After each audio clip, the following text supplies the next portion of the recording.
Check, check, check 1, 2, check 1, 2.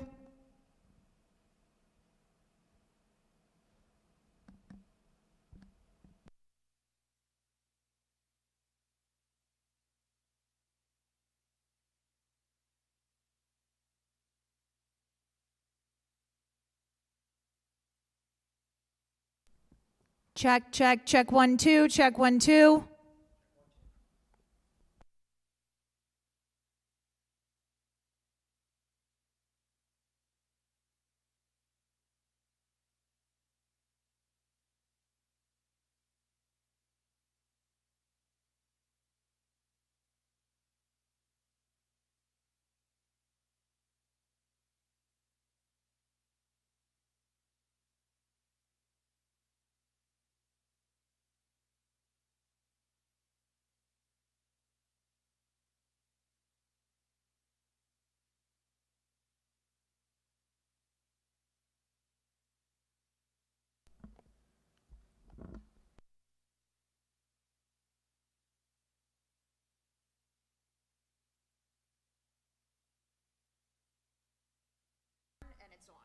It's on. It is on. And you can hear me with the mask. Good.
there was another one. That's the best Do your looking wives, wine. do your wives realize how lucky they are? Yeah. Should be careful. Not going there. It might be on. Well, I know two people are coming, Liz Pippo and Rich Duran. And I know my wife, And your wife and my wife. And mine. Ann DeSantis. And it's coming Jan too. Sanders. Nice lady. Well said. We met her on vacation. Oh, really? I went to Charleston and Oh, yeah, she, China, and she was on a tour. yeah. Recently? No, this is. Oh, she well, did oh, with, maybe- Marilyn, Herminio? Yes, Yeah, yeah, in 2017. yeah. 2017, remember.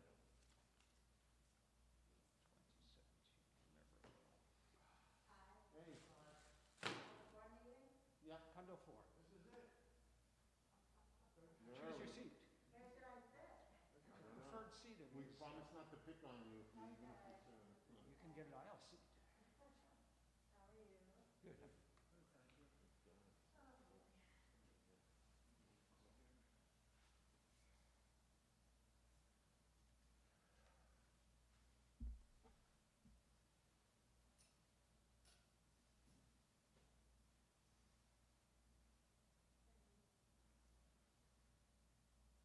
Well, he doesn't have milk yet.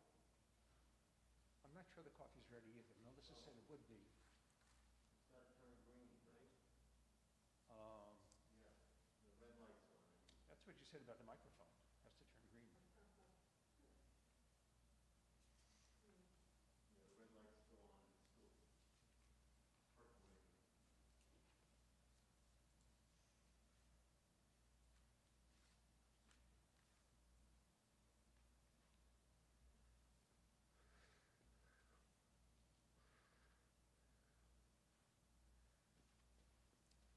Now, I took this letter that was in the apartment underneath you. Still there? It's been there since. I know. I mean, it's on in front of the, I tried door. to tuck it in, someone tucked. Is it, people haven't moved in yet. I don't Oh. know what this is for, but I think, Well, why'd you take it? I was gonna give it to Matt, just, if it's something important, they should really know. Oh, I see. Meet and greet. Oh, Yeah, it's probably a, well, welcome. yeah, welcome. A Dunning notice. Yeah. I got that. Maybe they should actually send it in. Probably should have. Meet and greet, yeah, that's exactly what it Which is says. probably coming down. Yeah, of course. You know what we don't have? So, these, unless you have one. You have a gas detector? No. We're in the process of changing our carbon dioxide, and we're going to include a gas detector. Carbon monoxide. Carbon monoxide. And it's gonna be hardwired? Ours is only carbon. No, mine isn't, I'll tell you. For whatever reason, I don't know if your building is, my building does not have, what's the common brand? That everybody, We have a universal. I think ours is Kitty. it's not a Kitty, Ours is universal, mine was a which GE. they don't make anymore. And same thing. Yeah, mine ours was GE. Kitty because I replaced it. So in order to replace it, I had to rewire it. It doesn't just plug in Correct. to the wires that are already there. So I'm gonna tell you what we intend. So I just plugged it in, I just bought a plug-in. Okay. What we intend to do is, we're going to get it, to get back ordered. Yes. We're gonna get it, and the next time Briscoe Security comes to do either the smoke alarms, or Yes. it's up to you, if they come to people who have not let them in yet, Yeah. Oh, what? we're gonna get a hold of them and have him install it. And then it'll run you another 10 years. Yep. And it looks like they cook using brownies, I'm just saying. Did you get a combination carbon monoxide gas? No, at the time, I was just wanted to replace the carbon monoxide detector because it had failed. Yes. And I bought one, a Kitty, and I go to plug it in, and the prongs don't match up. And I realized that this is a GE model. Well, Linda they told us what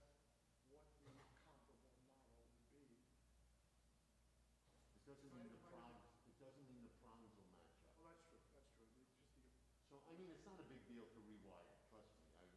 You know, I've rewired many more things than that. But I just didn't feel like doing it, so I just went to Home Depot and bought a plug-in one. I left the old one up because you got a hole in the wall if you don't. Sure. Sure. And that was 3 years ago. And your apartment, there's no hole in the wall. Well, mine are replaced, I took it down Well, you know what? 5 years ago. I Yeah, bought it 5 years Mark, ago. Condo outside. yeah. Mark, what is his name? Dorfman, he had publicized. Yes, Someone that's right, printed out. Yeah, exactly. So I ordered it, it was a good price. And I Yes. go to install it, and it won't install because the crowns are completely different. So someone in another building wanted it, I just sold it to them, you know, and I actually installed it. We're all up and live and you guys are good to go, so I don't know if I have to do anything really, but I And mean, then I said, you know what, I'm just gonna yeah, we just have to press the buy link. a plug in. But I mean, if you want me to sit in, I This can. is one of the plugs though. Okay. I got so many plugs, I don't know. You know, it's funny, I mean, we Yeah, had a choice. it's been, the live. Of course, yeah. I know exactly what to do if for some reason We were it charging comes on, 20. and I'll come in periodically. But I found that, hi, I see. How are ya? in the den where I'm now doing so much teaching, Yeah. I would have put a few more Check things the in all here. remote, is that what you're saying? Was that, Check the all remote. I'm gonna do most stuff. Oh, you? You planning to use this? Yeah, yeah. Because of the. I found with the mask on, it's gonna Because the be people hard at to home. hear. Yeah. And that's the other thing. Hi, everyone. Yeah, I'm the only one. who Oh, knows. I thought check the was. Oh, no, they're all there. Oh, no. There was one positive case on Sunday, so the few kids are quarantined now, they're on. Having trouble finding a Which seat? makes no difference. Melinda? No, I was just Because wondering, the garbage can that's usually outside the side entrance wasn't there. It's not there anymore. How come? Because people are leaving their poop where people are eating. They're leaving, The dog waste. Oh, is that it? what's wrong with that? At least they're throwing it away. Well, we haven't found it. No. Location, location, They location. don't want, people don't want it where they're eating when they're out there. They don't have garbage cans around. In Tokyo, there are no garbage cans, you know that? You have to carry your garbage home. There are no public garbage cans in Tokyo. Well, the cruise doesn't leave till the 14th of January. No, I'm flying to Florida in December. Yeah, then after the January one, I have another one in March. Yeah, so.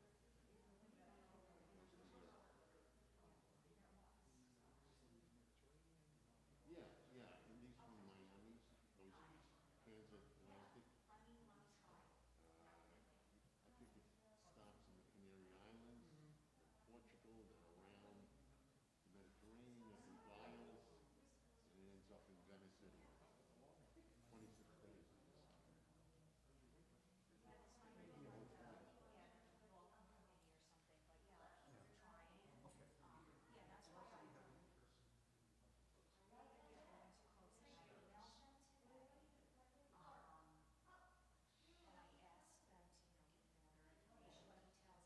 Islands.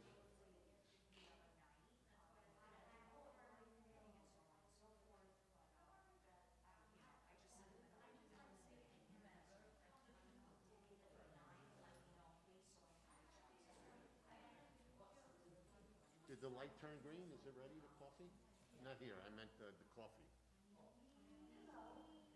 Okay, all right. And this, where's the button? The button's right up in the top here. Okay, You just push it. It's that easy. hello? You hear it? Okay. And if for some reason this one goes, Yeah, I've got another one right there. I can okay, give you guys great. one too. I'll pop in here.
You know, it's obvious here that this is pointed in the wrong direction. This one has one of the tall grasses right in front of it. Yeah. Either turn it or move the light. A little of both. A little of both. You can only see light during the day. Yeah. Not relying on the sun. Good catch.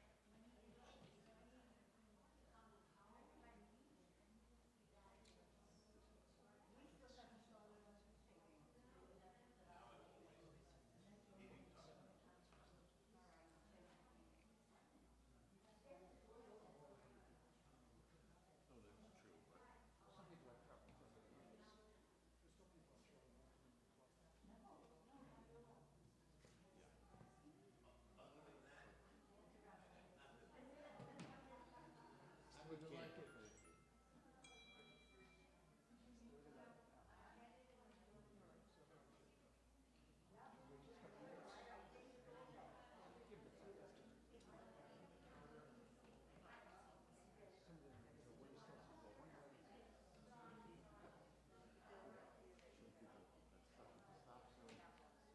Very few people. Very few people, yeah. Same people don't wear masks. Here's the one that's not. People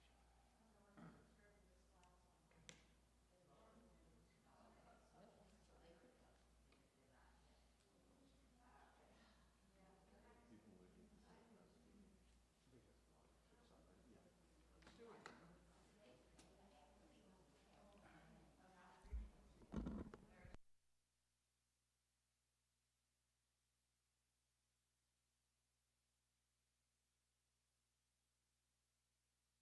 Supposed to be green.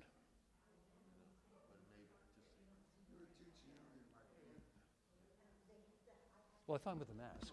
Yeah. Is it on? It is on. Oh, great. Okay.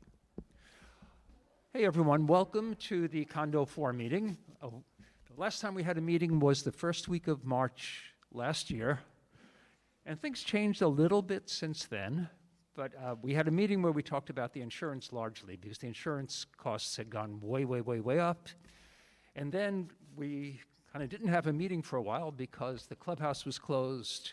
We were all inside. Life was entirely different. But we're back again. And let me just introduce you first to the Board of Managers. I'm Lenny Itzkowitz.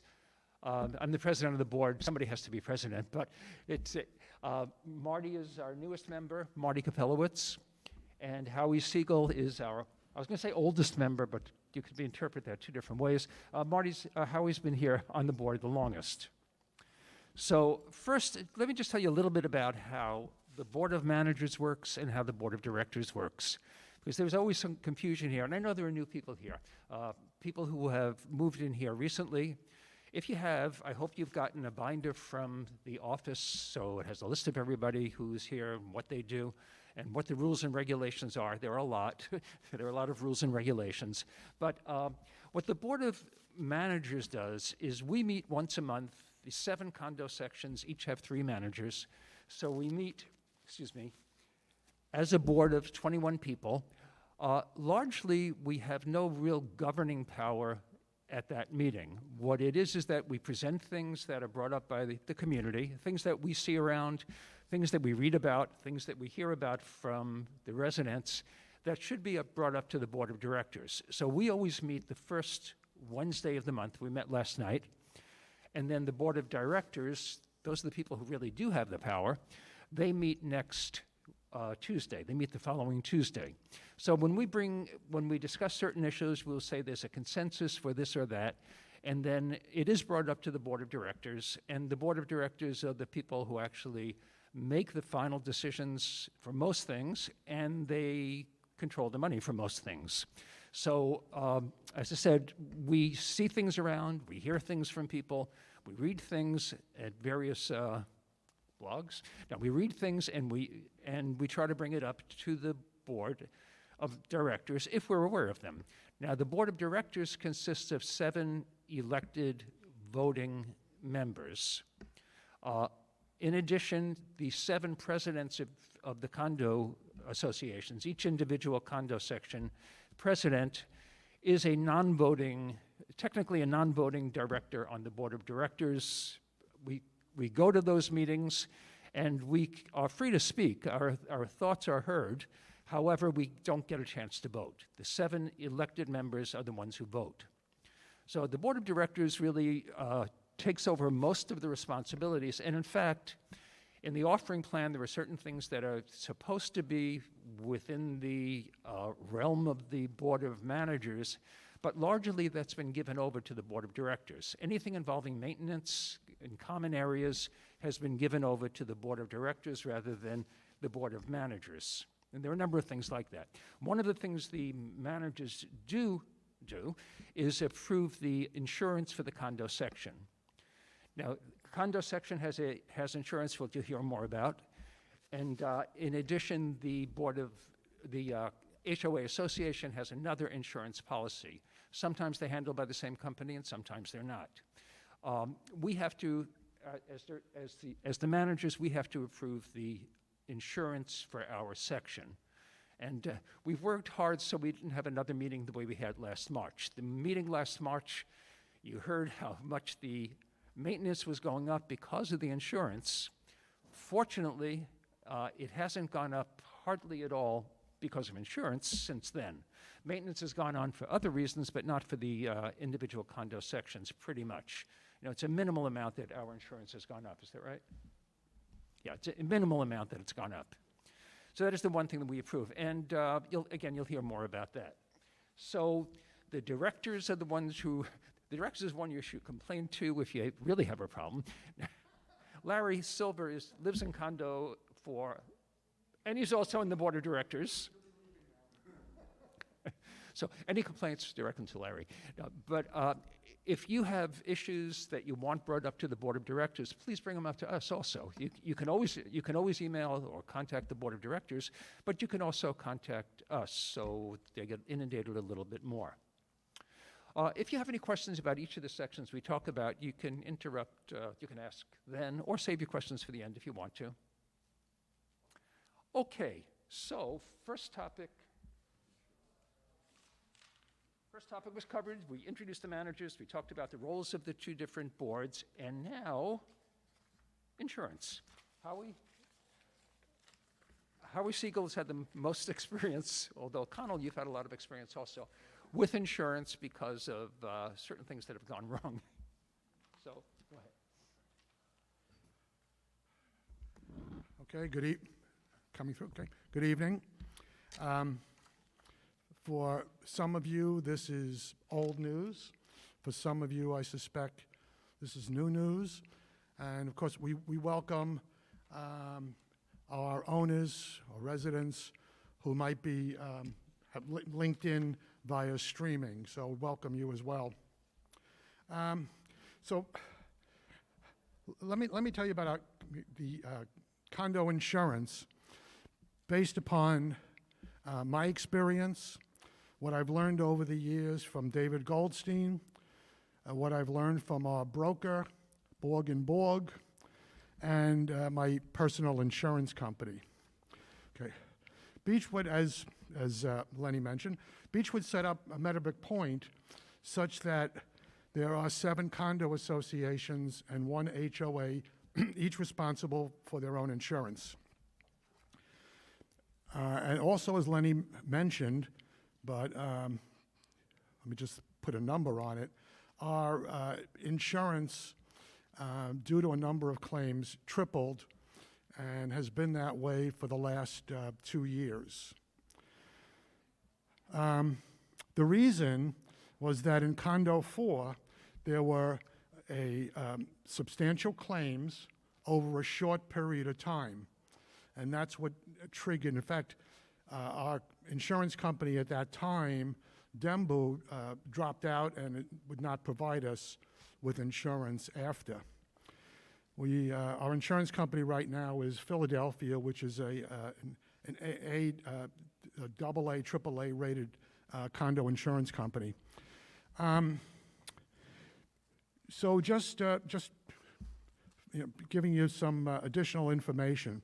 So let's say, which is what happened to us, or for the Brogans, for example, 2 or 3 apartments get flooded, regardless as to where it came from. But it all happened at the same time. That goes in as one claim, no matter how substantial it might be.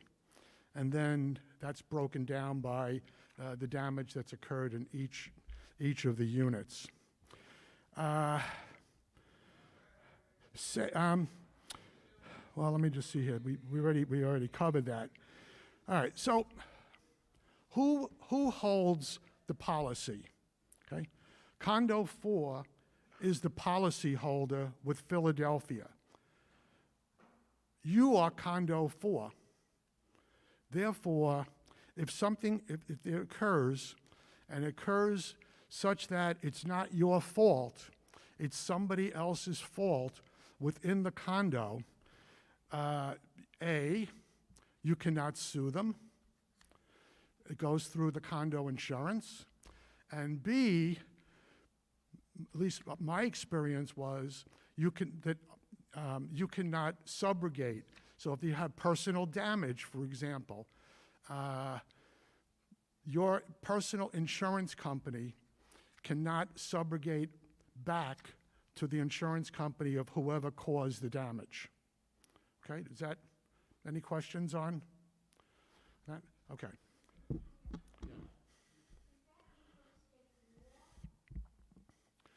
That is the way, insofar as I know, how Meadowbrook Point was set up.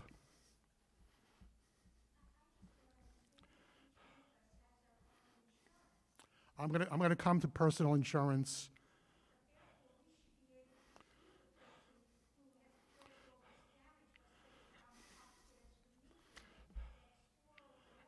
I know it's counterintuitive, and believe me, it was counterintuitive to Linda and myself, but that's what it is. That's what it is, based upon the way, the fact that we have 7 condo associations.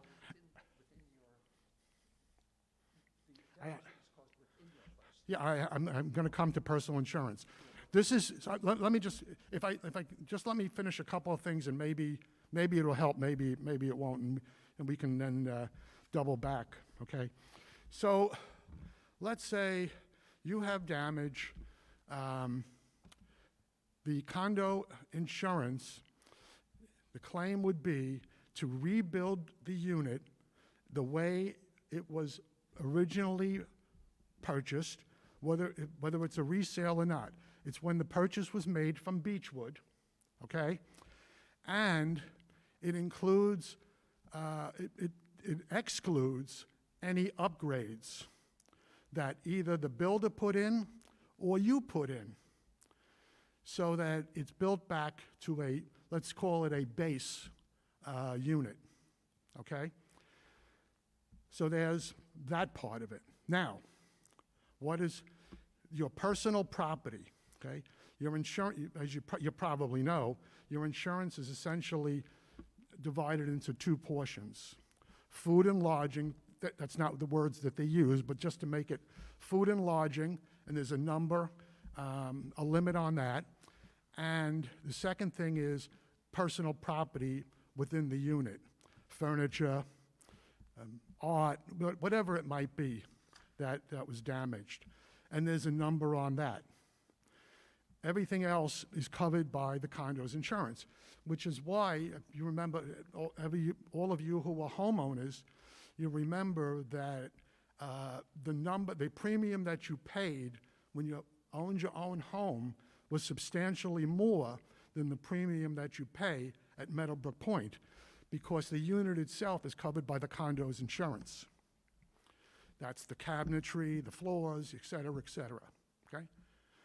I don't know if that helps any, but that doesn't really answer the question of why you can't sue, but everything is covered, okay? Between your insurance and the condo's insurance.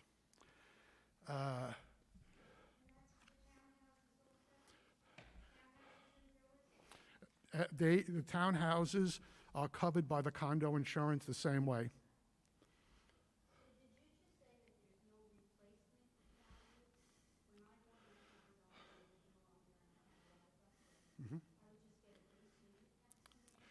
That's the way the insurance policy reads. But that would be covered by your personal condo insurance.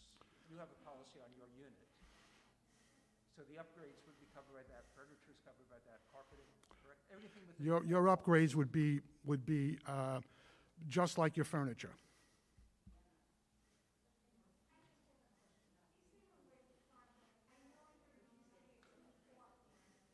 I'm sorry, I didn't hear the last.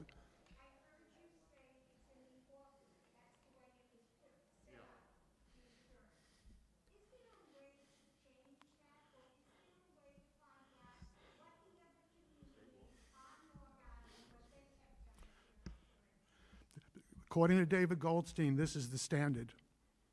And state law?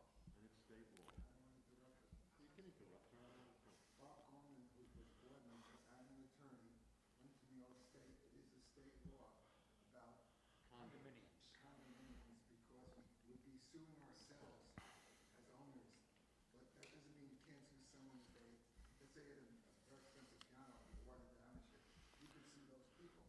That's your personal property. So it is a state law.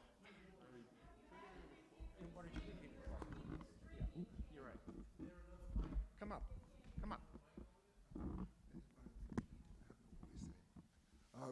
We've discussed this at the board of directors, and one of the board of directors is a pretty good attorney, and he himself didn't know this was a problem.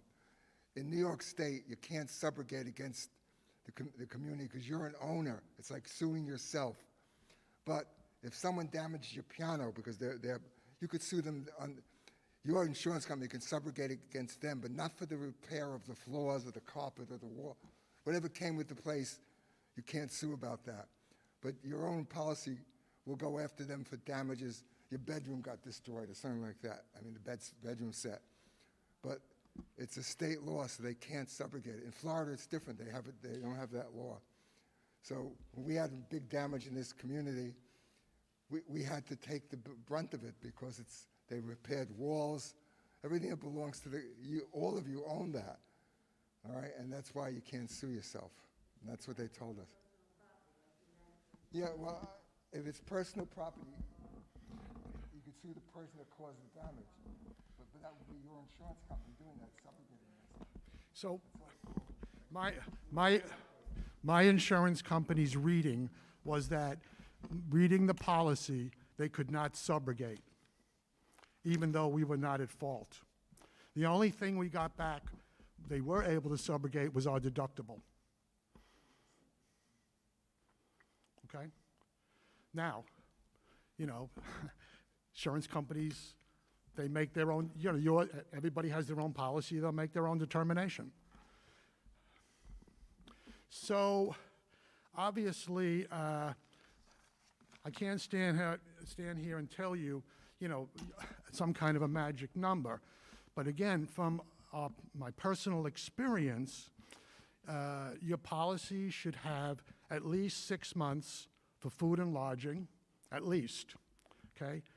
And you might want to, you have to take into consideration how prices have gone up. So whether you have to be in a hotel or they get an apartment somewhere, and we know what's happened with food, but everybody, periodically, that's something you want to discuss with either your broker or directly with the insurance agent, okay? And that's what I have about insurance. Any other questions? Yes?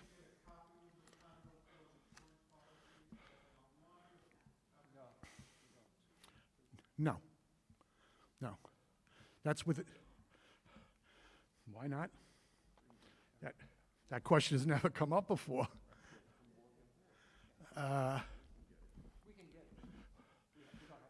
If you want it, because you are a part of the policy holder, we'll get a copy from the broker. You want to send? I don't know. Why don't we get it and then you can email and ask?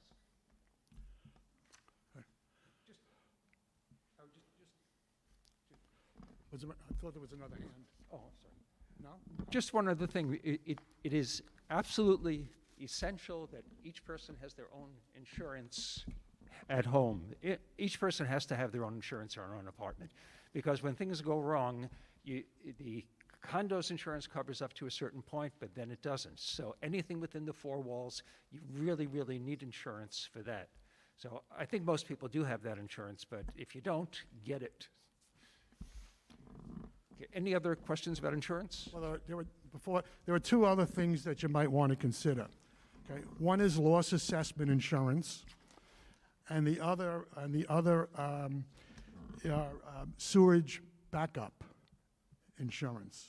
Okay, they are not that expensive. What is? Do you know what loss assessment is? Okay. Well, let's say something happened, and it exceeded the limits, and it could be the HOA or it could be the condo's insurance, and an event occurred and it exceeded the limits of the insurance policy, and exceeded any kind of umbrella, for whatever reason, okay? And as a result, the HOA or the Board of Managers, in this case it would probably be the HOA, said, okay, this damage is such that all of the owners at Meadowbrook Point are going to be assessed because the damage exceeded the limits of the insurance policy. You'd have some measure of protection against that assessment. It's usually $5,000 or $10,000, but you know, whatever it is. Okay, so you may want to check on that as well. Okay, Larry.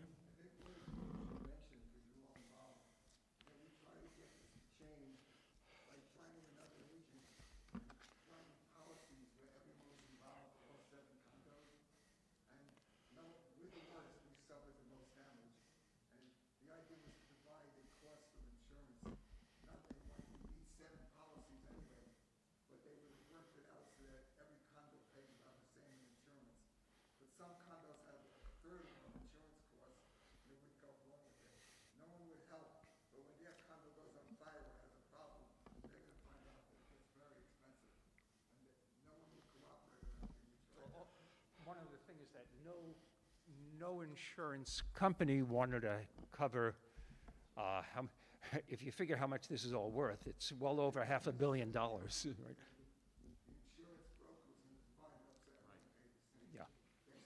They would have to break it up, right?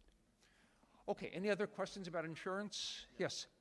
This was supposed to be 5 years at this higher rate, wasn't it? There was a year that was given to us that they would cover us for a certain, and then we would be able to push everything back into and look for different quotes. I'm sorry, I didn't understand the question. The question is, we have an insurance policy. When this started last year, we were told, 2 years ago, then we were told that it was a 5-year look back. My question is, at the end of the 5 years, at that point, we could put out our insurance and see if we could get cheaper quotes. Well, we do that every year anyway. We look for it. You are allowed to, I thought from what you No, the policy is, I believe, for 1 year. Every year we get the quotes. Yeah, every year we get the quotes, but right now we haven't had any bad claims on Philadelphia this last year. So they didn't raise their rates hardly, I mean, a couple of $1,000s. And we even mitigated part of that with some maintenance that Marty will talk about. But every year we look at the quotes for insurance and we try to choose the one that's best. The truth is, there are very, very few companies That write want this to insurance. issue condo insurance. And so while you think you have leverage because we're 720 units and we're 7 condo associations, why don't we go pool our resources? No insurance company wants a $500 million policy that they could potentially sustain a loss at. So that's why we're stuck with 7 individual policies for 7 individual, condo associations, each of us negotiating as we did this year, and I'll just lean into it right now. They were going to raise us again this year by not an overwhelming amount, but a substantial amount.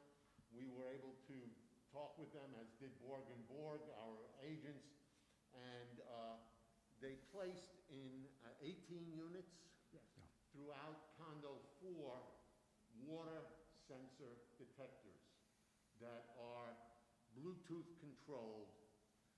They're primarily in the homes of residents who will be away for a substantial period of time, snowbirds, so that the signal, should it go off, immediately alerts our main office, and they could take immediate steps to resolve the problem before, hopefully, it becomes a 3-4-floor issue.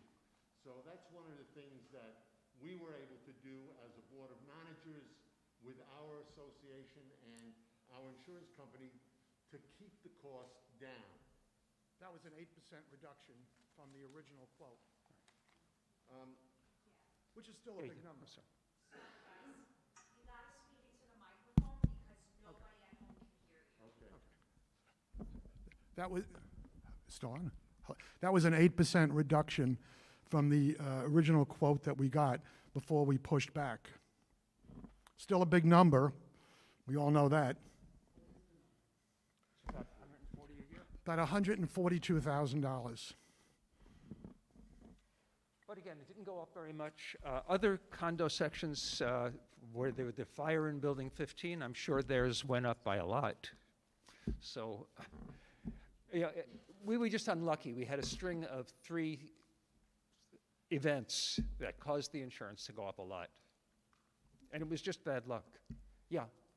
What's the deductible on the policy? It's $25,000. So if there's an event that causes $100,000 in damage, there's $25,000 deductible. And that was another way to keep it down. We had raised the deductible. Yeah, Larry? Right. The HOA has been good about picking up the deductibles We didn't in want to everybody's jinx policy. ourselves. Right. Okay, anybody else have questions about insurance? Then let's move on to maintenance. Marty?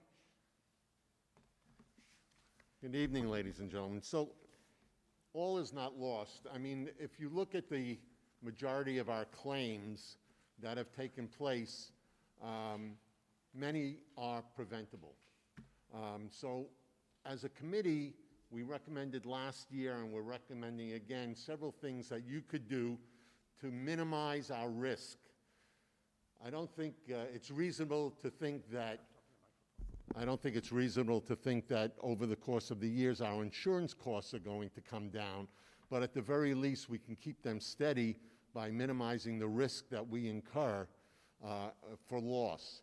So one of the first things that we ask everybody to do is to purchase strainers like this for your kitchen sink.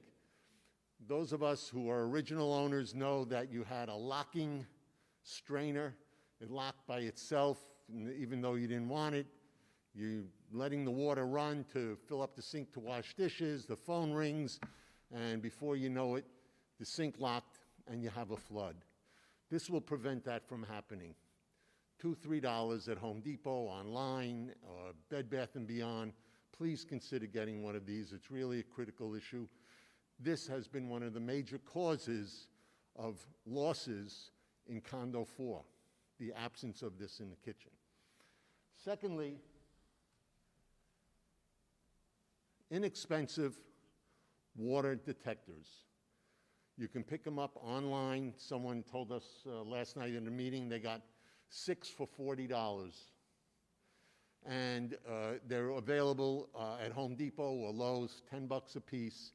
You can put one under your sink in the kitchen if you want, in the bathroom, in the laundry room, and of course in your utility room in the hallway.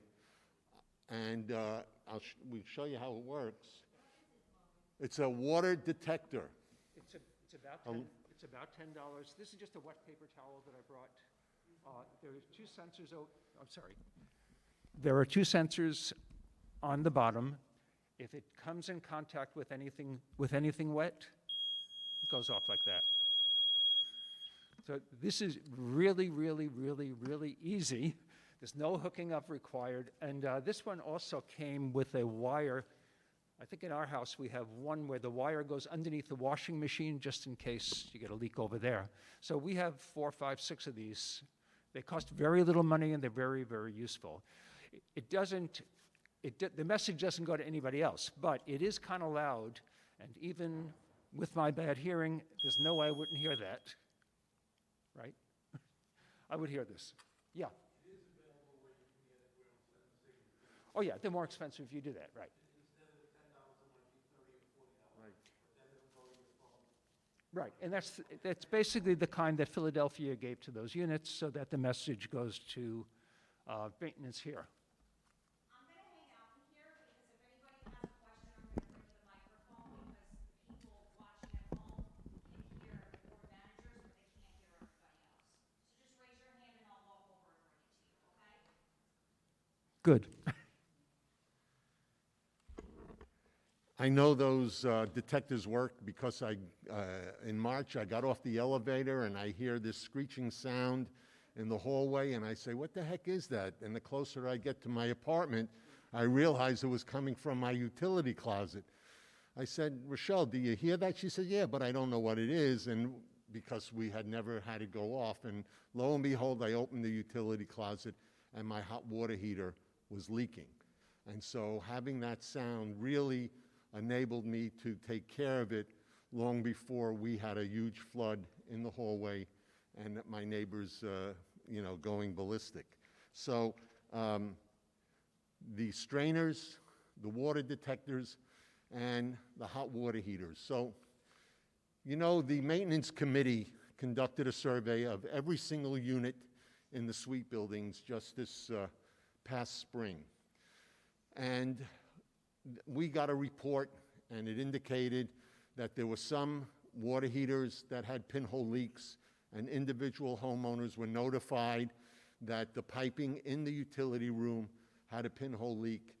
You can look periodically at your water heater and the pipes that surround it.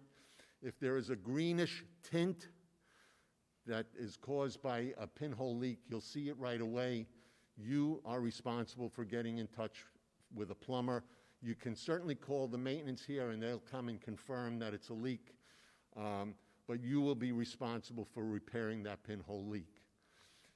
The vast majority of our water heaters were purchased almost 12 to 14 years ago. Even though you may have moved in 2014, Beechwood bought all of these water heaters at one time, and many of them are from 2007 to 2009. They don't have a life expectancy of more than 10 years. Yours may be working fine, and you may not have a leak, but we're asking everybody to please consider looking at it, consider the age, and consider replacing it. We just did it in the spring.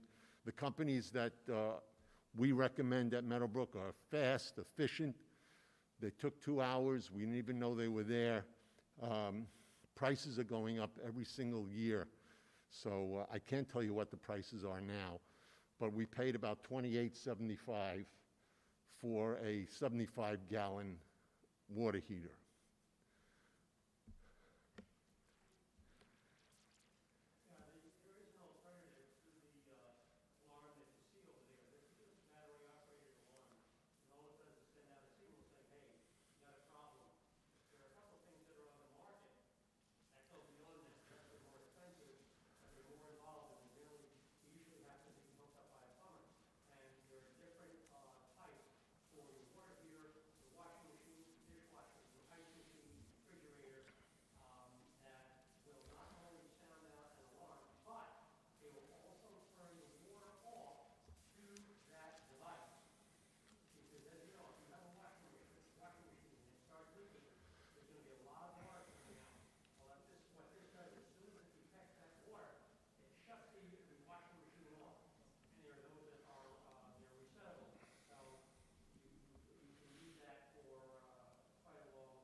Yeah, thank you, Bob.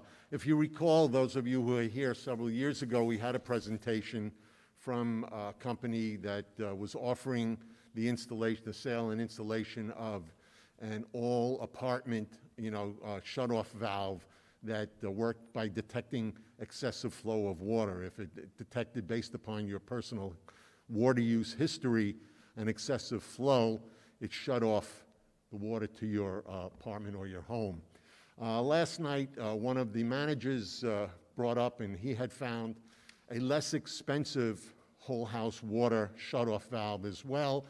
I believe all of us will be getting an email shortly, an e-blast from the office reminding us about water detectors, perhaps telling us about this one that Roger Foley had discovered. It runs about $350, and it comes with 3 sensors that you can place in 3 different places in your apartment.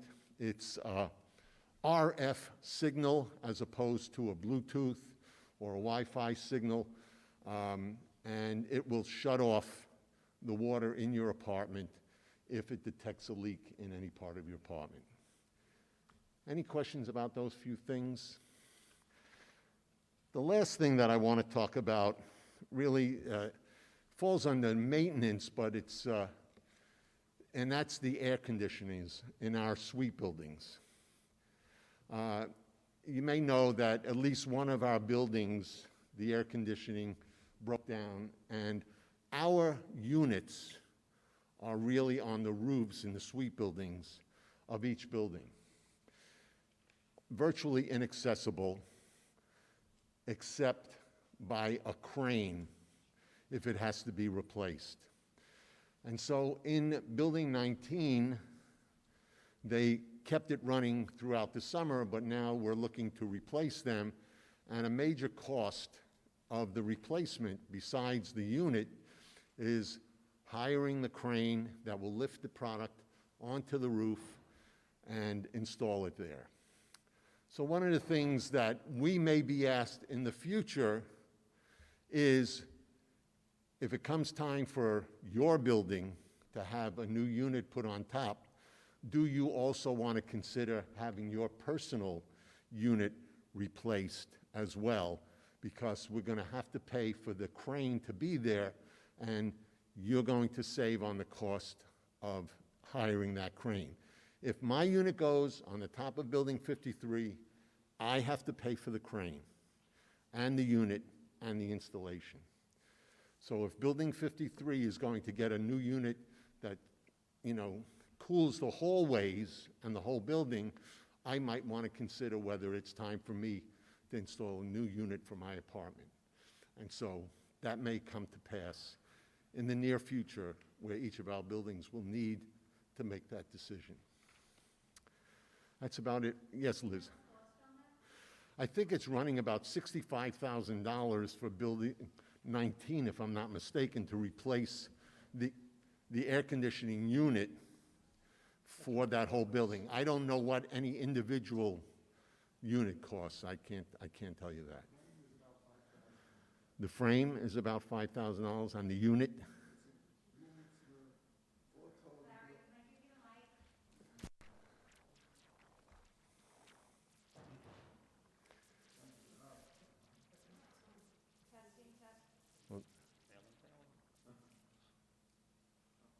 I'll repeat it. Just let him say what.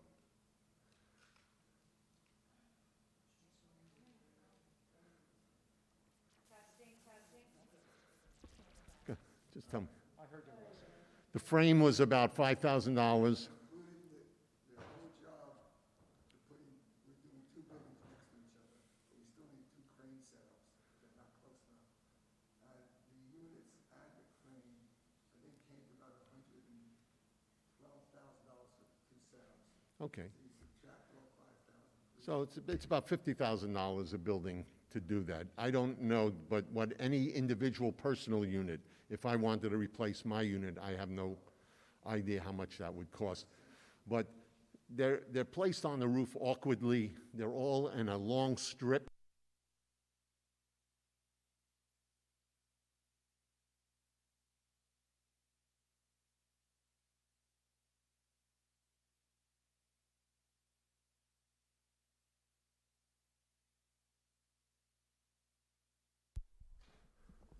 Hello?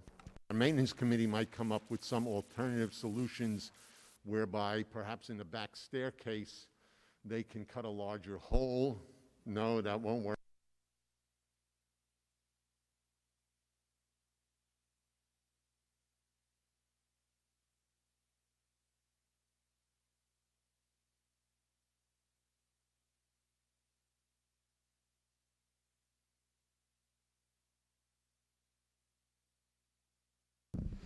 Testing, testing. There's one.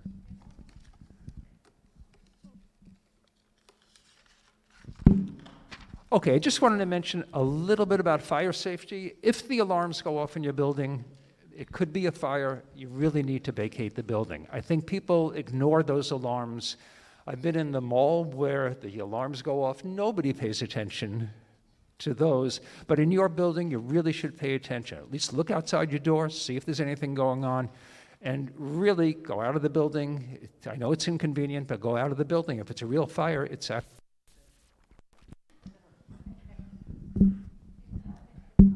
working. Well, it works this way.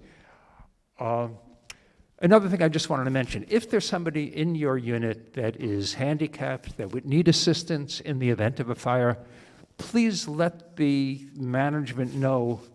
I think a lot of people have done that already, but let the management know if you have somebody who would not be able to get out by themselves. Because if there's a real fire, the elevators stop working, correct? The elevators go back to the first floor and they stop working. So if someone would need assistance, security would have to help them out, or whoever can. They need to be aware. So if you have someone, and I know some people have put on their door that there's somebody inside who might need assistance. I think there are stickers you can get for that, although you're probably not allowed to put them on, right, Larry? No, there are rules. But it is important that management knows if someone would need assistance. So I just wanted to mention that. As far as security goes, I put that down that we're going to talk about it, but there's not that much to talk about. We do have a new security company. The security committee and the board of directors feels that they're doing a nice job. The only thing I've noticed that there's a backup sometimes, but that might be because they're doing a good job. So it takes, there's a learning curve when you start with new people, but they seem to be doing well. They're dressed better than the old people. I gotta say that.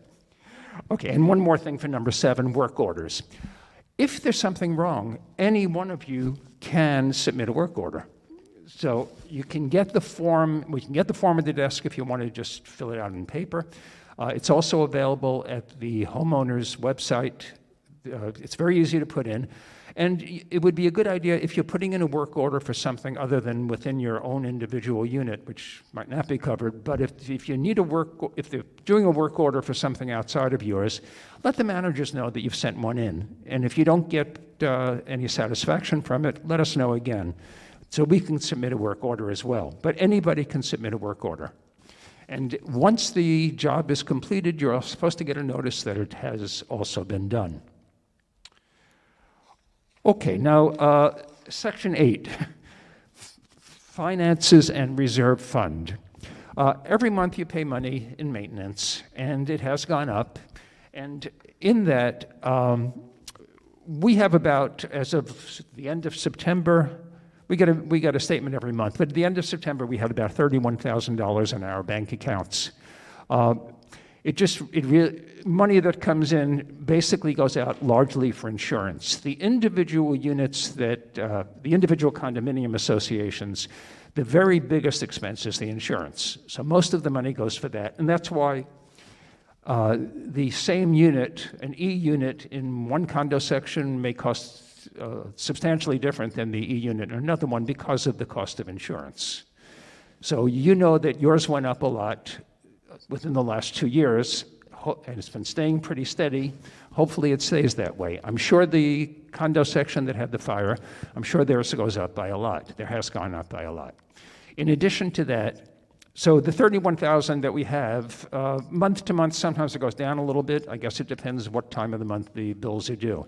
Besides the insurance, pretty much the only other thing that we pay is for a little bit of management fee to TCM.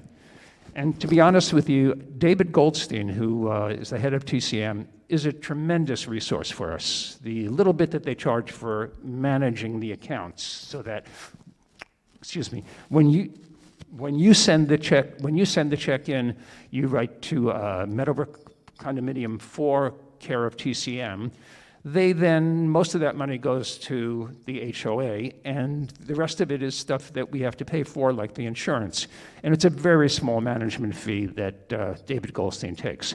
But he's a wealth of knowledge because he manages, or his company manages, other condominiums in other places, including the new one in Plainview and some other places. He knows the rules. He's very, very valuable. It's very, very useful for us. The reserve fund, I think all of us pay the same thing to the reserve fund. Is everybody paying the $99 a month for that? But it's going to change. Now, there's going to be a meeting, I believe it's December 2nd, an open meeting about the reserve fund and the study for what's needed in the reserve fund. So you can expect that those numbers are going to go up, but it's nothing that we really have control over. So we're all paying the $99 a month now. It is important to have a reserve fund. In fact, some banks, I think, would not give a mortgage without it. Am I right? So that is important. Go ahead. Mimi Schreiber wanted me to let you know, Marty, that she just had her condenser and coil replaced. She paid about $5,400, including the crane. But by tomorrow, it will be more. Those things especially have gone up tremendously. Anything that, everything has gone up a lot. The hot water heaters have gone a lot. We had ours replaced in February. I think it's gone up monthly. Every month it's gone up since then. Okay, so I believe it's December 2nd. You'll get a notice about that. There is a reserve fund meeting to explain about, they've done an extensive reserve fund study. What's really needed, because eventually the roofs will go, eventually the roads will have to be replaced. They know really how many years of useful life is left in each of those things. They've done a very extensive study, but Arnie Scher will present it, and Larry will present it on December 2nd. Okay, the last thing, just a little bit about rentals and proposed changes to bylaws. There is a lot of talk about the need to change the rules about rentals. The truth is, in Condominium 4, to the best of our knowledge, there are 0 people renting. 0. Other sections I know have more people renting, so it is a little bit of an issue for some people, but there's nobody renting, as far as we know, in Condominium 4. I just wanted to present some of the rules that have been suggested that they make changes. Some I think are kind of a no-brainer, but it's not so easy to make the changes. One of the proposals was that the period for rental, right now, according to I believe it's our offering plan, the bylaws, the minimum period for renting is 4 months. Most people feel that's too short. Most people would prefer it to be at least a year. I think it would probably be almost unanimous if that was the only change that would be taken place, that the minimum period for rental would be extended to a year. That would eliminate people trying to rent really, really quickly and just get a quick turnover. Every time somebody moves in and out of the building, there's a little bit of damage to the building, and it would be great if people didn't do that on a regular basis. Even in the other sections, I don't really know if anybody really rents for 4 months or gets a lease for 4 months, although I think some people have gone in and out kind of quickly. But extending that to a year probably would be almost unanimous. It probably would be a bylaw change that could be made easily. The bylaw for rentals is really the realm of each condo section. So Condo 4 would have to decide on what bylaws needed to be changed. We would have to call a meeting. We would have to get a lawyer to write it up so that it has all the proper legal language. It would have to be approved by 2/3 of the owners at this meeting, and there could be votes by proxy for that. But it would be that would one change that would have to be made. Some people have pointed out that in our section especially, it's sort of like a solution in search of a problem. I think that was your quote, Marty, yesterday, a solution in search of a problem. Yeah, we just don't really have a problem with 4-month rentals. If we were writing the bylaws from scratch, probably it would be better to have it at least 1 year. Some of the other things that have been proposed. Any purchaser of property at Meadowbrook Point cannot rent the property for 1 year from the time of closing. I don't know if anybody does that either, but the purpose of proposing that was so that people don't buy with the purpose of renting. Again, I don't think that's really an issue. I think most people who have ended up renting, it's because situations have changed several years after they bought it. But it's something that requires some talking about. All rentals must be by written lease. Well, that's a no-brainer too. In fact, theoretically, it's the Board of Managers that is supposed to have the lease, a copy of the lease. We don't have any because there's nobody renting. But that's one of the things that Irene and the management has taken care of. So they have any rental agreements. Another one, the lease must be submitted to the HOA or to the Board of Managers probably to confirm that it conforms with the bylaws. Well, yes, if they were submitting the lease, it would have to conform. So I think that's pretty much okay the way it is. Some of the others that are a little more controversial and would definitely require some changes. When a lease is submitted, the owner must pay a fee to the operating fund of perhaps 1 month's maintenance for a 1-year lease and 2 months for a longer lease. I don't know if that might discourage people from buying. Another one about the lease giving the HOA the right to evict a renter if they violate the rules within 10 days. That seems like a very quick, too easy to get rid of somebody, and almost impossible. It's very hard to get people who actually who have to evict somebody who has a lease. And another one where you can't lease for more than 2 years or 2 consecutive 1-year leases without the consent of the Board of Managers or for the HOA.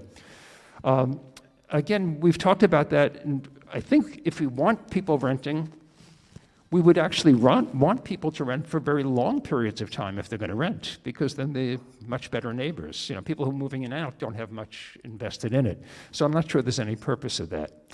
Anyway, these have floated about. I think there will be further meetings. I think the next meeting, the condo president's going to get together to talk about these and maybe come up with a united agreement on something. Another thing that I think is really kind of dangerous, if one condo section decides to make very harsh rules about renting and the other condo sections have different rules about renting, I think it's confusing to people who buy. So I think whatever we do needs to be done really among all 7 of the condo sections. Come to an agreement, whatever it is, and do that. You wouldn't want to move here. If you just bought a place, you wouldn't want to come here and say, well, are you allowed to rent or are you not? Well, it depends on which block you live on. Across the street, you can do it, but here you can't. So I think there has to be a united group, even though theoretically, each condo section has to vote on it.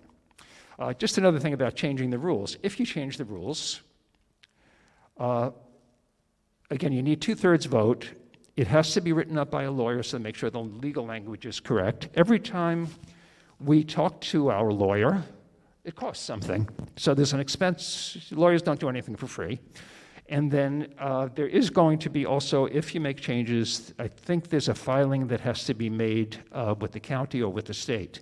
So it's another change that will require, and I heard the fees were kind of substantial for that too. And there was another talk that mortgage companies have to be notified if there are changes like that. So it's in the talking stage. Certainly, you know, some people are very upset about, they think that this place has become turnover rental. It just isn't the case. Condo 4, as I said, has 0 people renting. Also in Condo 4, I think personally, it's the best of the condo sections to live in. It really is.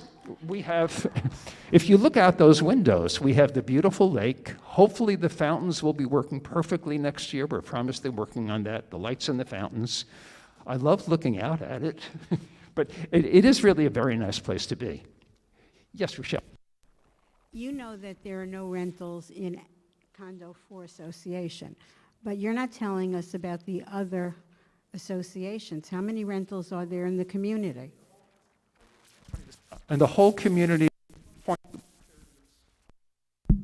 it's in the neighborhood of 30, right? About 30. Now, 30 out of 702 units is really not a large amount. It's like 4%. Yeah.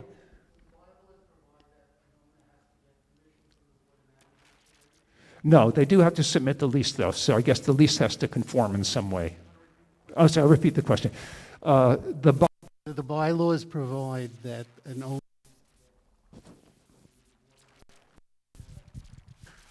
or the Board of Managers before. No, according to the bylaws, you are allowed to rent. You're allowed to rent it out as long as it's a minimum 4-year lease and it conforms to the rules of the community. 4 months, sorry. 4 months, time flies. A 4-month lease minimum. That was the one that nobody really wants, a 4-month minimum, but I can't imagine somebody taking out a lease for 4 months either. And again, with our community, I said that this is the best of the condo sections to live in, and it really is in a lot of different ways. And I'm not saying because I live here, but I'm very happy living here. Even if the sales, if some people are concerned about sales, in my building, we had, in the last year or so, we've had 4 apartments go up, 4 apartments sold. I think sales are actually doing very well. So anyway. Yes, I'm sorry.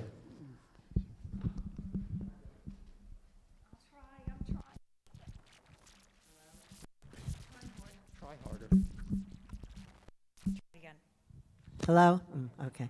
This is a totally different topic, but my PSE&G bills have doubled. I compared last year with this year every month, and they are double or more than double. And nothing has, and last year I was home more because of COVID. So I contacted PSE&G, and they're actually coming tomorrow because they said that sounds strange. They asked me, is someone else living with you? I said, not that I know of. And did you get, a different computer? Or nothing has changed, and the bills have doubled. So that doesn't make sense to me. I don't know if anybody else has experienced.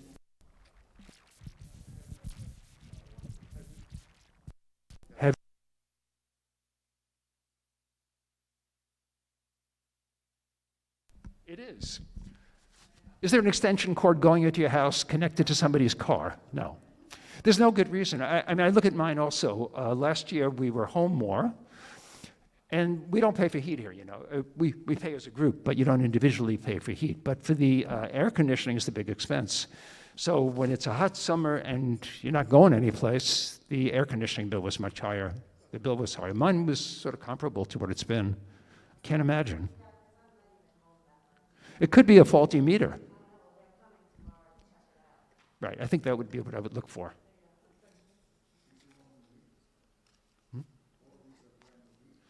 They're brand new digital meters, but there still could be something wrong with them.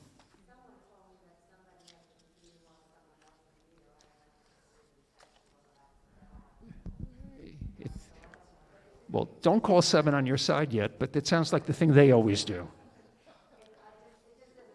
Yes. Okay, I have one other thing on the list here, and that's tax issues. Many of us have signed up with Schroeder and Strom years and years ago, and I'm one of them, and I've stayed with them. What Schroeder and Strom's goal is to get everybody's assessments lowered and having them be comparable to each other. If I live in an E apartment and you live in an E apartment, our assessments should not be crazy different. They should be in the same neighborhood. That's what their goal is. And they keep appealing, they keep looking for a hearing with the county to get everybody's lowered. Other people have gone to other companies, and some people have been more successful. So I don't really know what to tell you. I spoke to Michael Schroeder a couple of times in the last week. He is trying to get everybody's assessment made lower, but he's not going to pit one neighbor against the other. So he will point out comparable sales. He's working somewhat, I think, with Mark Donison, who does some of the resales, to try to find out a low base price to give the county for each of the units.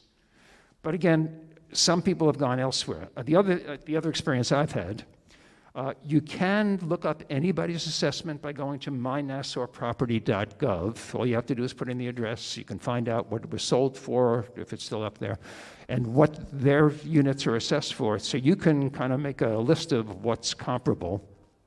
That's one thing. I found when I got my school tax bill a couple of weeks ago, it was a little bit higher than last year, and I looked more closely, and last year my STAR exemption was taken off from that tax. This year, for some reason, it wasn't, so I called to find out. I thought, because my understanding was you don't have to apply for it again, and you don't. But it turns out they transferred some people to getting checks rather than getting it after taxes. So about 3 days later, I got a check for $1,000, so I was very happy with that. So actually, my school tax did go down a little bit from last year, a few $100s, but other people got huge decreases. Augie?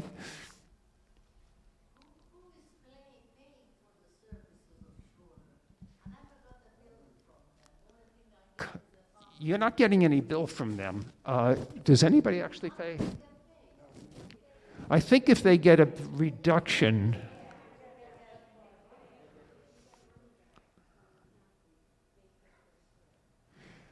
I know what you're saying, because it seems like for a long time they have been sort of representing us and they've gotten nothing.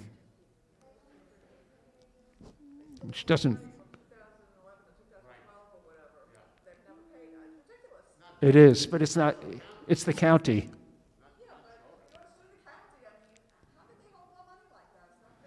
Yeah, there are a lot of things that turn out to be unreasonable, and you just can't, unfortunately, you can't do anything about it.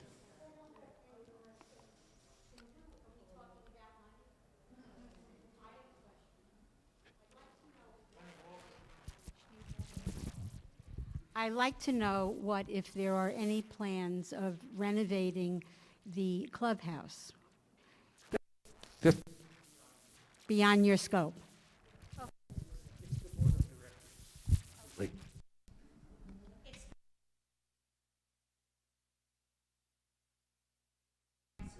Got it. Yeah, it has nothing to do with the board of managers. Even though this overlooks the lake, it's not ours.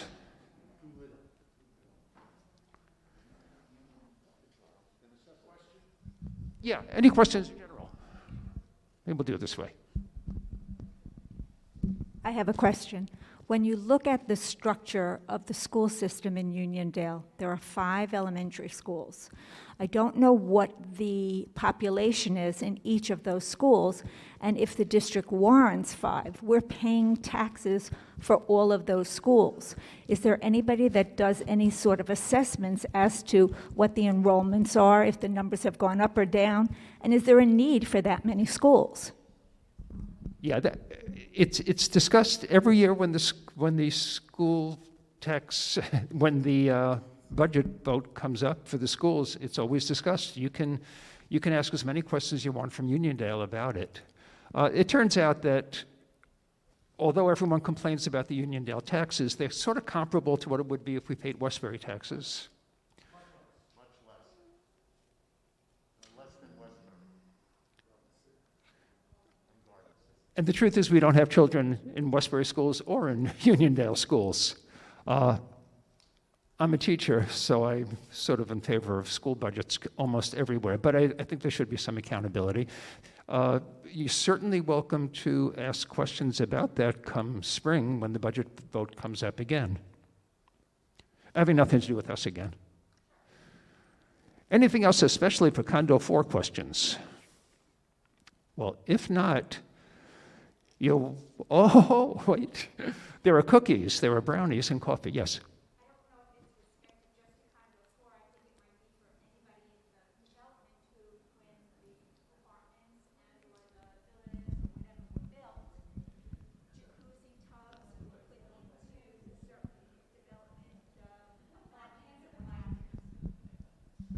I would like to know, since I can't find the name anywhere of what the jacuzzi brand or company is, so that I can have it cleaned.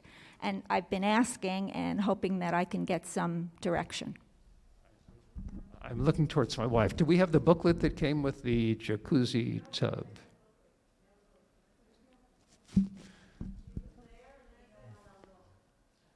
Okay. Yeah, if we got one, we'd own it. Linda never loses those. I haven't seen it.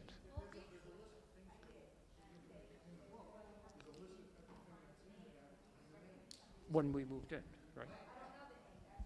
Yeah. We got a folder when we moved, I'm sorry.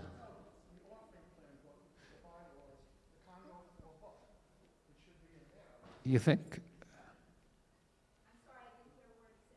Oh, I'm sorry. It was mentioned that maybe it was in the condo offering book, the white book.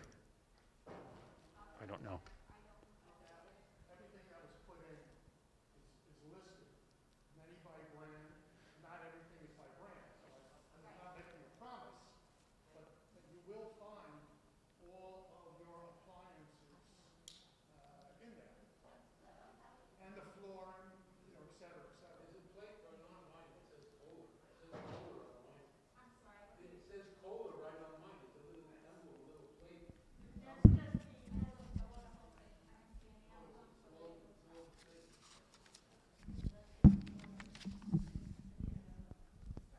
You know what, I think maybe call the clubhouse, ask,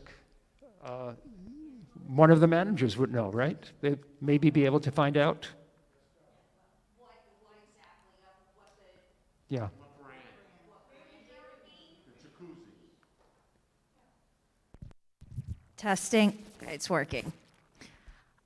All we have is the Beechwood Design Office. That's the number we can give out. I can let you know myself, Irene, and Matt haven't been here since the very beginning, so we don't know. Mark might have it too in the sales office.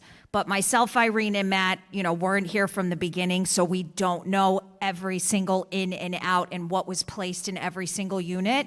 So I'd suggest talking to Mark Donison or calling the Beechwood number. Okay, does anybody, Linda?